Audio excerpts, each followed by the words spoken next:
if you like colors like me, we're going to dive in real quick in DaVinci Resolve and see the best way to achieve amazing colors using a plugin called Dehancer. And I mean, I'm speaking about not being a professional doing color, but able to achieve these amazing colors really quickly. And it's just going to be my way, the way I do it.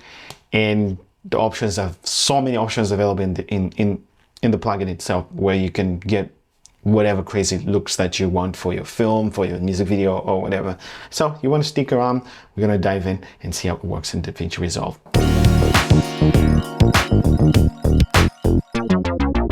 First and foremost, if we get to the settings of color management, if you're deep into color management, honestly, I just keep it simple, you know, timeline color space, Rec 709 scene, output color space, you know, Rec 709 scene, DaVinci Y RGB. But if you like to go deeper into color management, if you're a professional and you want to, feel free to go and do this in a deeper, a wider color space, as they call it.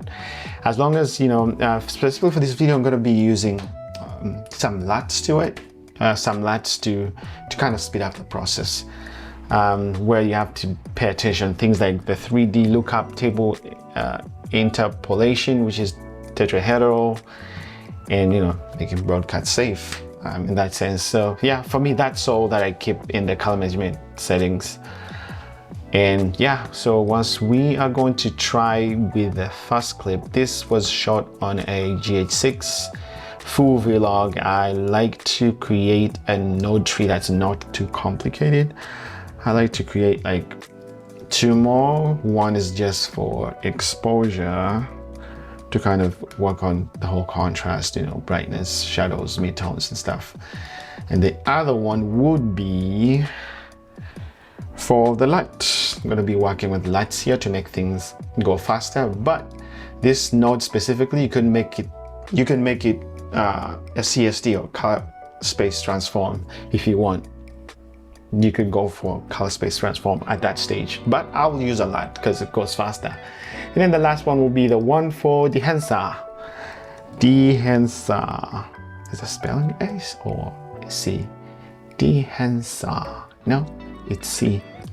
Dehancer 7.0. So this is vlog footage. So yeah, this is very simple node tree, nothing complicated.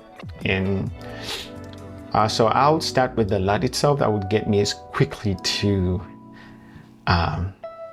lead me quickly to the Rec 709. Boom, there you go. And then you want to go into your exposure, try to make a few adjustments, bring down the highlights a bit, you know, bring down those highlights. Go down to the shadows, bring up the midtones a bit, and make it a little more contrasty. And we have a Rec 709 really quickly.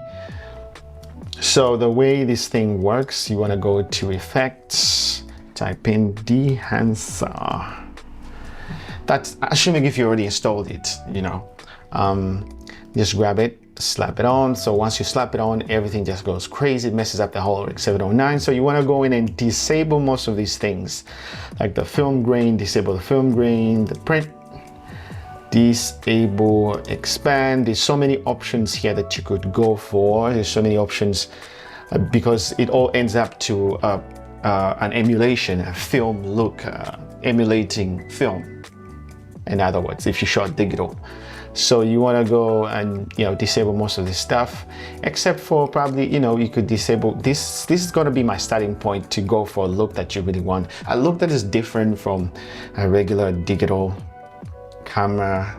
You know, digital cameras have their specific looks, but if you want to go deeper and push your colors further and make it look unique and emulate certain film looks, so this is going to be the starting point, the film, where there's so many options that you could go for here, you know, depending on what you want the thing to look like, you know. You see there's all these options. Basically, you're going to end up with a look that fits to your liking, you know. Supposing I just like the, maybe let me say Kodak 500, if I like that, if I want to go ahead with that, means I could go down to, if you test out all these things, you're gonna see that there's some addition to the artistic look. There's so many options, but for basic, nothing crazy. If I want a unique look quickly, and I want to add some film grain to this thing, just enable this thing. That's too much grain for me. I go to 16 mil, just quite subtle grain. If you want to add some bloom, you could do that. There's so many options. Film damage, if you want, go for super 18. That's that kind of thing that makes it look like, scratches or hairs and stuff. Makes your image look old school kind of. And there's so many other options out here if you depending on how you want to go about it. But the key point here is to add this grain, if you like, whatever grain that gives it the film look. So when we get back to, you can also increase the intensity of this specific look that you have. You see right now it looks a little, and then the goal of having this exposure different from the rest is that you can go back and do some tweaks if you like. Maybe, make it more contrasty, if you like, and you end up with a look that you feel speaks to you. I just keep it simple. Just one more where I'll create 3 of these. It's gonna be rename, same thing, exposure. So depending, of course, exposure, go to LUT. The LUT makes my life easier. And then Dehancer. The plugin being the last one. And we go for, let me try a different LUT. This is S-Log 3. I got some LUTs from Battery LUTs. Let's see ways, probably Sony S-Log. RX 709 contrast. Oh, that's way too much, not to my liking. Battery LUTs. If we go to, yeah, that's a good start. And we can go back, tweak some saturation, bring the highlights down a little bit. Shadows too. Make it a little contrasty. We get to the plugin itself, Dehancer. Grab it, slap it on. Disable all these enabled functions. For me, I'm just going for the look.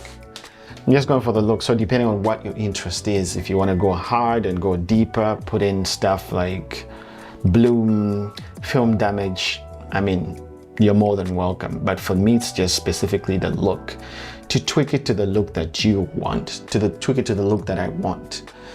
So I'm just gonna go in, look for, what should I apply here? This now. I'm going for Kanika. This guy, I like this guy. So you can, you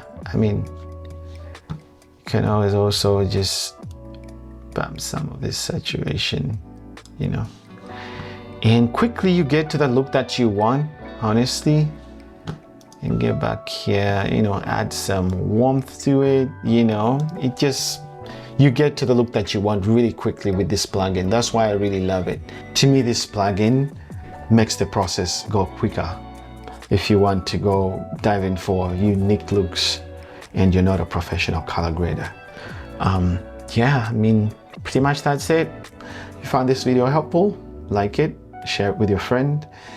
And don't forget to subscribe. And if you like to get a discount on Dehancer plugin, there should be a discount code in the description. and I'll see you guys in the next one.